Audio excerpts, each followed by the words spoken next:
As alarms blared and red lights flashed a frantic SOS, Captain Mac Mackenzie, not even bothering to look up from his grimy, old-fashioned coffee maker, barked, "So, who broke the ship this time?" Around him, panels sparked and cables dangled like the innards of some giant mechanical beast that had just taken a mortal blow. The battered freighter, Starlight Horizon, a relic of human engineering prowess and stubborn optimism, hurtled through the void of space. Its hull, patched and repatched through decades of misuse, vibrated ominously as the deep hum of the hyperspace engine filled the ship. Captain Mac Mackenzie, a grizzled veteran of space's untamed wilds, stood unfazed by the cacophony of alarms blaring through the bridge. He leaned against the console, his missing eyebrow a testament to past mishaps, as he watched the red warning lights dance in reflection on his coffee cup. "So, who broke the ship this time?" Mac drawled, his voice steady despite the sparks flying from a nearby panel. Engineer Tanaka, hands deep in the guts of a control board, shouted back over her shoulder, "Not me, Captain. I told you, the old girl needs a break, not a beat-down." Her words were punctuated by a loud snap and a hiss as she yanked out a smoldering wire. Commander Zri, the ship's insected navigation specialist, clicked his mandibles in agitation. He scurried over to Mac, his many-legged gait unusually hurried. "Captain, the proximity alarms. We nearly collided with a rogue planetoid. Our calculations must have been off." Mac took a slow sip of his coffee, seemingly oblivious to the chaos. "Zri, relax. It's just a little space turbulence. Adds flavor to the morning, don't you think?" The insecta bristled, his antennae twitching wildly. "Space turbulence? We are talking about potential annihilation." At that moment, Dr. Serene, a telepathic healer from a race known for their calm demeanor, entered the bridge. Her usual serene expression faltered as she absorbed the wave of human emotions, frustration mixed with a bizarre tint of exhilaration. "Is everyone all right?" she asked, her voice a soothing melody that contrasted sharply with the ongoing emergency. Tanaka emerged from behind the console, wiping grease off her hands onto her already stained overalls. "All right? Honey, we're fantastic." She flashed a grin, revealing a streak of black across her teeth. "Just need to patch up the secondary coupling and reroute the power from the auxiliary." Her technical jargon was cut off by another alarm. This one indicated a loss of cabin pressure in the lower decks. Without missing a beat, she grabbed a roll of duct tape from a nearby shelf. "And that's my cue. Mac, hold my coffee, will ya?" Mac took the mug, watching as Tanaka disappeared down a corridor, cursing in a blend of languages as she went. Turning to Zri, who seemed on the verge of a nervous breakdown, Mac clapped him on the back, sending a small cloud of dust into the air. "Zri, my friend, you gotta learn to roll with the punches. Or the asteroids, in this case." Dr. Serene, sensing the undercurrent of genuine concern beneath the human's flippant exterior, decided to stay on the bridge. Perhaps her presence could provide some stability, or at the very least she could learn more about this perplexing species. As Mac settled back to monitor the repair progress, he muttered under his breath, "Just another Tuesday on the horizon." His calm demeanor belied the adrenaline that kept him sharp. In space, complacency could kill faster than any rogue planetoid. The crew of the Starlight Horizon might not do things by the book, but somehow, they always managed to fly on. The silence that followed the siren's last wail was deafening. Captain Mac Mackenzie stared at the main display, where the ominous shadow of the rogue planetoid still loomed large, its craggy surface lit by a distant sun. The Starlight Horizon had skimmed past disaster by mere kilometers, the silence a stark contrast to the recent chaos. "Status report," Mac barked, his voice cutting through the quiet like a laser. Commander Zri, regaining his composure, tapped rapidly at his navigation console. "All clear now, Captain." The last-minute course correction was successful thanks to Tanaka's quick fix on the thrusters. In the engine room, Tanaka wiped her brow with the back of her hand, leaving a smudge of grease. "That was too close for comfort," she muttered to herself before responding over the comms. "Thrusters are holding, but let's not make a habit of this." Mac grunted in approval, turning his attention to Dr. Soreen, who had been silently observing the crew's interactions. Doc, how's the crew holding up mentally? Any signs of stress I should know about? Dr. Soreen, her eyes reflecting the starlight streaming through the bridge windows, nodded thoughtfully. There is underlying tension, Captain. A debrief might help ease the nerves. Your team performed well under pressure, but repeated close calls can wear down even the toughest. I'll consider that, Mac replied, his gaze drifting back to the star chart. Right now, let's focus on getting out of this asteroid field unscathed. Meanwhile, in the mess hall, the rest of the crew gathered, their relief palpable. Can you believe that maneuver? Exclaimed Jiro, the communications officer, his voice a mixture of awe and relief. Only because I saw it with my own two eyes, replied Lena, the ship's biologist, her laugh tinged with residual fear. Zri, that was some fancy flying. How did you calculate that trajectory on the fly? Zri, who had joined the crew for a quick meal, clicked his mandibles modestly. It was not only my doing. Tanaka's adjustments gave us the edge we needed. As the crew exchanged stories, Mac remained on the bridge, his eyes scanning the readouts. The near miss had been a stark reminder of the perilous nature of their journey. He knew they weren't out of the woods yet. Every light year traveled could bring new dangers, and the Starlight Horizon had to be ready for anything. Captain, Dr. Soreen's voice broke his concentration, her tone unusually firm. Your leadership today was exemplary, but I must urge you to address the crew's morale sooner rather than later. Mac turned to face her, a frown creasing his brow. All right, arrange a meeting after we clear this field. We'll do a full check-in. Very well, Captain. It's vital for everyone to express what they're feeling, to understand that it's okay to be afraid, she advised, her voice as calm as ever. As the Starlight Horizon continued its journey through the cosmos, the crew prepared for the debrief, unaware that the galaxy still held many secrets.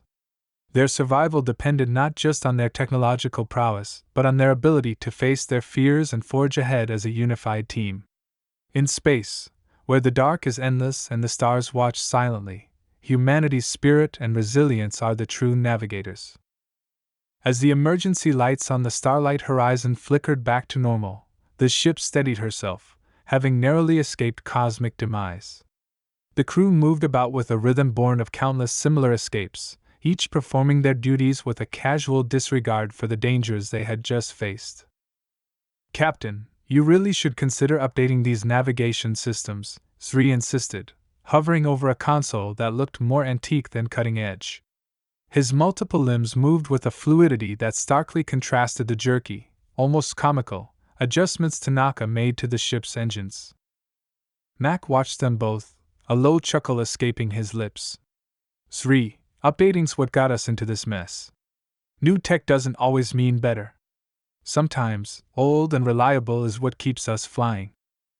Tanaka popped her head out from behind a panel, her cheek marked by a new streak of grease. He's right, Bugman. Besides, I've already made some upgrades. She waved a wrench like a magician flaunting a wand, unveiling a nest of wires that miraculously hadn't sparked a fire yet. Dr. Soreen, ever in pursuit of deeper understanding, floated closer, her delicate features creased in confusion. But how do you manage with systems that are clearly— what is the term? Jury-rigged? Jury-rigging is an art, Doc, Tanaka replied with a wink. Watch and learn. She dove back into the guts of the ship, her muttering about bypasses and flux capacitors filling the air with a vocabulary alien to anyone not versed in human engineering slang. As Tanaka worked her magic, Mac led Zri and Dr. Soreen to a small observation deck. Below, the engine room buzzed with activity, punctuated by Tanaka's occasional curses clanging over the metal. See, Zri, humans thrive on chaos. Our best ideas come when the heat's on. Zri, observing the seemingly haphazard methods of human repair, finally clicked his mandibles in reluctant acceptance. I am beginning to understand, Captain. It is an unconventional method, but effective in its own peculiar way. Meanwhile, Dr. Soreen, still struggling with the casual human approach to safety, voiced her concern. But what about when things go wrong? Your medical bay is almost as primitive as your engine tech. That's where you come in, Doc Mac said, flashing a reassuring grin. We keep the ship running, you keep us running. It's a good trade. Back in the engine room, Tanaka's voice suddenly soared in triumph. Got it. She's purring like a kitten now. The lights steadied, and the hum of the engine smoothed into a reassuring rhythm. As the crew regrouped on the bridge, Tanaka, now more greased than engineer, presented her handiwork. Install the bypass on the old flux circuit. Should hold us till we hit the next port. Sri examined the patchwork of wires and nodded. Impressive, in a terrifying sort of way. Mac clapped Tanaka on the back, nearly sending her sprawling into her jury-rigged masterpiece. Good work, Tanaka. Sri, let's make a note to avoid any more surprise planetoids, eh? Dr. Soreen, her complexion still a shade paler than usual, managed a smile. I must admit, there is a certain elegance to your resilience. As laughter and light-hearted banter filled the bridge, the crew settled in, the ship cruising steadily through space.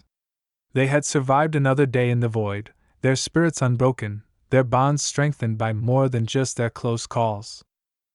In that moment, as they shared tales of past repairs and narrow escapes, the Starlight Horizon felt less like a battered old freighter and more like a home, a testament to the enduring human spirit, held together by more than just duct tape and optimism. As the Starlight Horizon coasted through the tranquil expanse of space, Captain Mac decided it was time to address the crew's recent escapades. Gathering everyone in the common area, a space lined with mismatched chairs and a table scarred from many hurried repairs, the crew faced their captain. All right, crew, Mac began, his tone more serious than usual. We've had a string of close calls lately. It's time we think about not just patching up the ship, but maybe patching up our protocols too. Commander Zri, eagerly nodding his segmented head, added, Indeed, Captain. Perhaps we could benefit from a more structured approach to our operations. Tanaka, wiping her hands on her rag, snorted. Structure's fine, but let's not forget why we're good at what we do. We think on our feet. Or whatever it is you use, Sri. Dr. Soreen, always the mediator, floated gently between them. Perhaps there is a way to blend our methods. Tanaka's creativity with Sri's precision could prove synergistic. Mac raised an eyebrow, a smirk playing on his lips. Synergistic, eh? I like the sound of that. Why don't we start with something simple? Sri, what's one protocol from your world that we could try? Sri's antennae perked up, pleased at the invitation to share his culture. Well, on my world, before any major decision, we perform the rite of clarity. It's a moment of collective meditation to ensure all minds are aligned. The humans exchanged amused glances.